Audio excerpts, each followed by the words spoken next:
Hello people, welcome back to my channel Rayalaseema అమ్మాయి official. ఈరోజు నేను ఆలగడ్డకు వెళ్ళాను, అంటే వెళ్ళి రిటర్న్ వచ్చేస్తా ఉన్నాను అనమాట. అంటే కొంచెం పని ఉంటే వెళ్ళాను అన్నట్లు మీకు చెప్పలేదు కదా. మా అత్తగారి ఊరు వచ్చేసి ఆలగడ్డేనండి. సో అక్కడ మా పిన్ని వాళ్ళు కూడా ఉంటారనమాట. నాకు ఏదన్నా పని ఉన్నప్పుడు వెళ్ళి అక్కడే ఉంటాం, మా పిన్ని దగ్గరనే. మన పని చూసుకొని మళ్ళీ రిటర్న్ అయితే వచ్చేస్తా ఉంటా. మార్నింగ్ వెళ్ళి నా పని అయితే చూసుకొని ఈవినింగ్ అంతా ఇంటికి వచ్చేసాను. చూడండి, వచ్చేటప్పుడు ఎన్ని సామాన్లు తెచ్చుకున్నాను మా అత్తగారి ఊరి నుంచి. ఇప్పుడు 1 బై 1 చూపిస్తానే నేను ఏమేమి తెచ్చుకున్నా మా అత్తగారి ఊరి నుంచి అని. ఇది వచ్చేసి మల్లెపూల చెట్టు.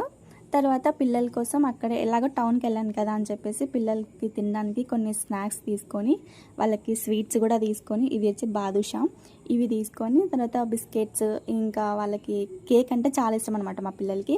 సో వాళ్ళ కోసం అని చెప్పేసి ఒక 4 పీసెస్ కేక్ అయితే తీసుకున్నాను. కేక్ టేస్ట్ చాలా బాగుందండి.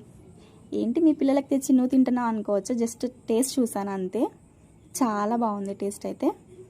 అలాగే నా కోసం నేను ఏమైనా తెచ్చుకున్నానంటే అవి ఫ్లవర్స్ అనమాట. నాకు ఫ్లవర్స్ అంటే చాలా ఇష్టం. ఇవి వచ్చేసి ఆరెంజ్ కలర్ కనకంబరాలు, ఇవి వచ్చేసి కొమ్మ కనకంబరాలు, మల్లెపూలు 2 కలిపి ఇలా కట్టేశాను అనమాట.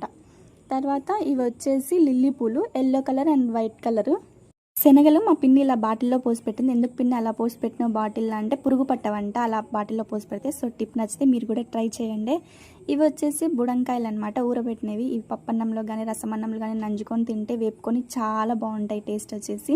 ఇవి వచ్చేసి అలసందలు, వీటితో వడలు అయితే చేసేద్దాము. సో అంతేనండి, ఇంకేం లేదు. సో వీడియో నచ్చిందా? నచ్చితే మాత్రం ఒక లైక్ కొట్టి నా ఛానల్ని సబ్స్క్రైబ్ చేయండి, సపోర్ట్ చేయండి. Stay tune the next video. Thanks for watching. By by.